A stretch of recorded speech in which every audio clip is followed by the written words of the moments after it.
გამარჯობა. ეს არის გეოკორი და დღეს ვისაუბრებთ დედამიწის ქერქზე, ყველაზე ზედა ფენაზე, სადაც ვცხოვრობთ. მოდი გავიგოთ, რა არის ქერქი, როგორია მისი ტიპები და რატომ არის ის მნიშვნელოვანი. დედამიწა შედგება რამდენიმე ფენისგან: ბირთვი, მანტია და ქერქი. ქერქი არის ყველაზე ზედა, თხელი ფენა, რომელიც პლანეტას კანის მსგავსად ფარავს. მისი სისქე იცვლება, კონტინენტებზე საშუალოდ 20-70 კილომეტრია, ოკეანეებში კი მხოლოდ 5-10 კილომეტრი. არსებობს ორი ტიპის ქერქია. კონტინენტური, შედგება გრანიტული და შედარებით მსუბუქი ქანებისგან. ოკეანური, შედგება ბაზალტის მსგავსი მკვრივი ქანებისგან.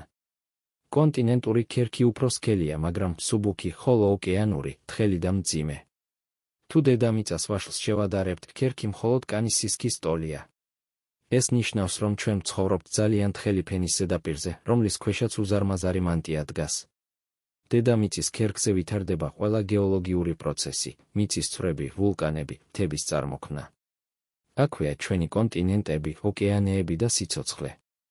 ქერქის შესწავლა გვაძლევს საშუალებას გავიგოთ, როგორ იცვლებოდა დედამიწა მილიონობით წლის განმავლობაში.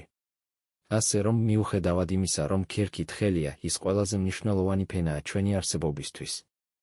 გამოიწერე გეოკორი და ერთად გავაგრძელოთ გეოლოგიის აღმოჩენები.